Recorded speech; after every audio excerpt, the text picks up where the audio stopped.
ये कहानी किसी एक औरत की नहीं बल्कि हर उस माँ की है जिसने अपनी बेटी को हंसते हंसते पाला और रोते रोते रुखसत किया। शुमाली हिंदुस्तान के एक छोटे से कस्बे में, जहाँ सुबह की हवा में मिट्टी, लोबान और पुरानी यादों की खुशबू बसी रहती थी, एक पुराना सा घर था। ये घर ईंटों और गारे से बना ज़रूर था, मगर इसकी असल बुनियाद मोहब्बत, सब्र और कुर्बानी पर खड़ी थी। मोहल्ले वाले इसे आम सा घर समझते थे, मगर शारदा देवी के लिए ये सिर्फ मकान नहीं बल्कि उसकी पूरी दुनिया था। मायका, वही मायका जहाँ उसने अपनी बेटियों को जन्म दिया, जहाँ उनके पहले कदमों की चाप सुनाई दी, जहाँ पहली बार हंसी गूंजी और पहली बार जुदाई का जख्म भी लगा। शारदा देवी अब इस घर में अकेली रहती थीं।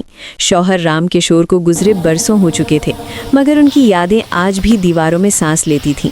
सहन के कोने में रखी चारपाई, बावर्ची खाने में लटकता हुआ उनका पुराना लोटा और दीवार पर टंगी एक धुंधली सी तस्वीर, सब जैसे शारदा देवी से खामोशी में बातें करते थे।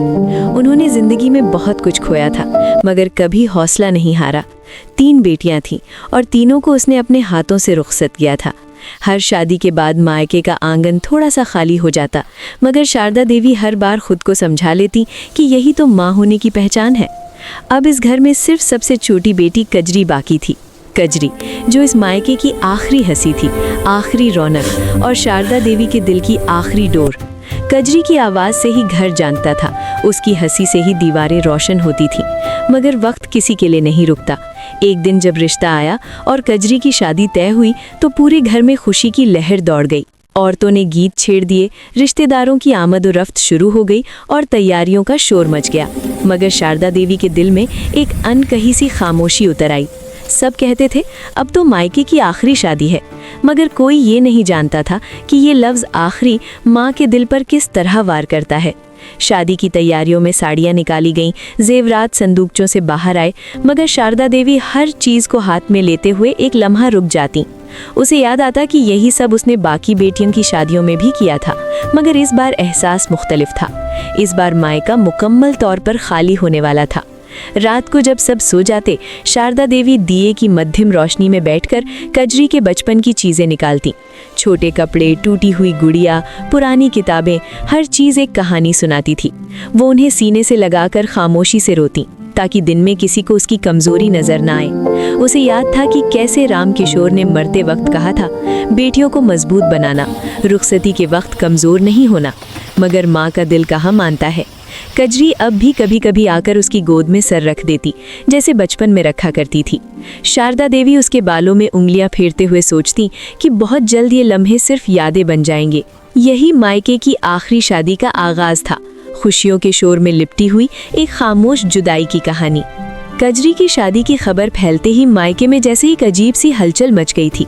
दिन भर रिश्तेदारों का आना जाना लगा रहता। कोई मशवरा देता, कोई अपनी यादें सुनाता और कोई शारदा देवी को हौसला देने के नाम पर वही जुमला दोहरा देता, बेटी की शादी तो माँ के नसीब में लिखी होती है। शारदा देवी मुस्कुराकर सबकी बातें सुन लेती, मगर उसके दिल में खामोश सा सवाल बार बार सर उठाता, क्या माँ के नसीब में सिर्फ जुदाई ही लिखी होती है?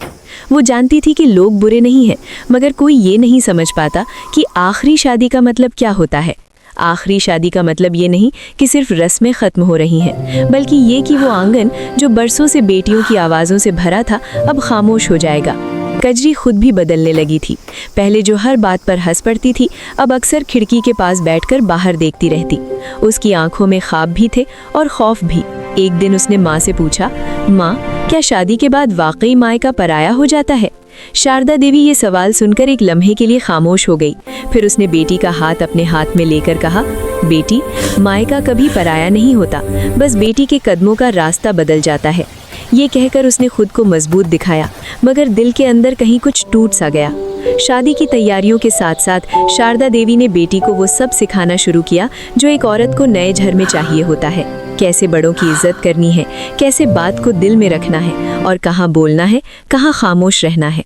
ये सबक सिर्फ लफ्ज़ों के नहीं थे, बल्कि बरसों के तजुर्बे का निचोड़ थे। कजरी गौर से सब सुनती, मगर उसकी आंखें बार बार नम हो जाती। उसे एहसास हो रहा था कि माँ उसे आहिस्ता आहिस्ता अपने से अलग करने की तैयारी कर रही है। मायके के आंगन में शाम ढलते ही औरतें जमा हो जाती और शादी के गीत गाने लगती। बाबल की गलियां और बेटी रुखसत हुई जैसे गीत फिजा में घुल जाते। शारदा देवी अक्सर बहाने से अंदर चली जाती क्योंकि ये गीत उनके दिल पर बराहे रास्त वार करते थे। उसे याद आता कि यही गीत उसने अपनी बड़ी बेटी की शादी पर सुने थी, फिर दूसरी और तीसरी की शादी पर भी, मगर तब उसके पास कजरी थी। अब कजरी भी जाने वाली थी। एक शाम शारदा देवी सहन में बैठी कपड़े सुखा रही थी कि उसकी नज़र दरवाजे की चौखट पर पड़ी। वही चौखट जहां उसने हर बेटी की विदाई के वक्त माथा टेका था। उसने बेख्तियार चौखट को हाथ लगाया और दिल ही दिल में दुआ मांगी कि इस बार भी खुदा उसकी बेटी को हर दुख से बचा ले। रात के वक्त माँ बेटी अक्सर छत पर जाकर लेट जाती। आसमान पर चमकते तारों को देखते हुए कजरी अपने ख्वाब सुनाती, नया घर, नई जिंदगी, नए लोग। शारदा देवी मुस्कुराकर सुनती, मगर हर ख्वाब के पीछे उसे बेटी की जुदाई साफ नजर आती। वो जानती थी कि शादी के बाद बेटी के दुख सुख अब किसी और घर में होंगे, किसी और आंगन में। यही सोच उसे अंदर ही अंदर खोखला कर रही थी। फिर भी वो हर सुबह नए हौसले के साथ उठती, क्योंकि उसे मालूम था कि माँ की कमजोरी बेटी की ताकत को कम कर देती है। ये मायके की आखिरी शादी थी और शारदा देवी चाहती थी कि ये शादी आंसुओं से नहीं, दुआओं से याद रखी जाए। शादी से एक दिन पहले की रात मायके के लिए हमेशा खास होती है, मगर इस रात की खामोशी कुछ ज्यादा ही गहरी थी। दिन भर की हलचल के बाद जब सब थक हार कर सो गए तो मायके के आंगन में एक अजीब सा सुकून उतर आया। शारदा देवी सहन में रखी चारपाई पर बैठी आसमान को देख रही थी। चांद पूरा था, मगर उसकी रोशनी में भी उदासी घुली हुई महसूस हो रही थी। उसे याद आया कि जब पहली बेटी की शादी हुई थी तो वो कितनी मजबूत बनी रही थी, मगर आज उसके अंदर का हौसला बार बार डगमगा रहा था। कजरी अपने कमरे में बैठी चुपचाप अपने कपड़ों के संदूक को देख रही थी। वो हर कपड़े को हाथ लगाकर जैसे अलविदा कह रही हो। इसी दौरान शारदा देवी खामोशी से उसके कमरे में दाखिल हुई। दोनों एक दूसरे को देखकर मुस्कुरा दी, मगर इस मुस्कुराहट के पीछे छिपा दर्द साफ झलक रहा था। माँ ने बेटी के पास बैठकर उसके बालों में हाथ फेरा, बिल्कुल वैसे ही जैसे वो बचपन में किया करती थी। कजरी ने अचानक पूछ लिया, माँ, कल के बाद क्या मैं वाकई यहाँ मेहमान बन जाऊंगी? शारदा देवी का दिल जैसे किसी ने मुट्ठी में जकड़ लिया हो। उसने आहिस्ता से कहा, बेटी, मायका कभी मेहमान खाना नहीं बनता, बस बेटी के आने का वक्त बदल जाता है। ये सुनकर कजरी की आंखों से आंसू बहने लगे। वो माँ के सीने से लग गई और दोनों देर तक एक दूसरे को थामे बैठे रहे। इस खामोशी में हजारों बातें थीं जो लफ्जों में नहीं समाती। शारदा देवी ने बेटी को अपनी गोद में सुला लिया जैसे वो फिर से छोटी बच्ची बन गई हो। उसने दिल ही दिल में दुआ मांगी कि कल का दिन उसकी बेटी के लिए खैर और बरकत लेकर आए। बाहर आंगन में हल्की सी हवा चल रही थी, जैसे मायका खुद भी इस जुदाई को महसूस कर रहा हो। दीवारें, दरवाजे और चौखट सब खामोश गवाह थे इस लम्हे के। कजरी को नींद आ गई, मगर शारदा देवी की आंखों से नींद कोसों दूर थी। वो सोच रही थी कि कल के बाद इस घर में कौन उसे माँ कहकर पुकारेगा। सुबह की आजान और मंदिर की घंटी एक साथ सुनाई देंगी, मगर बेटी की आवाज नहीं आएगी।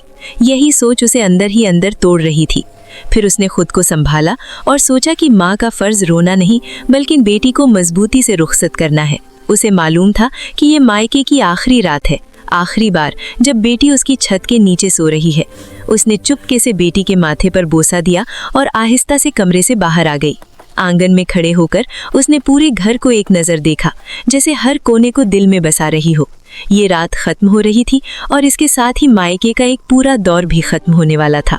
सुबह की पहली किरण के साथ ही मायके में हरकत शुरू हो गई। मुर्गे की बांग, दूर कहीं मंदिर की घंटी और फज्र की आजान एक साथ फिजा में घुल गई, जैसे कुदरत खुद इस दिन की गवाह बनना चाहती थी।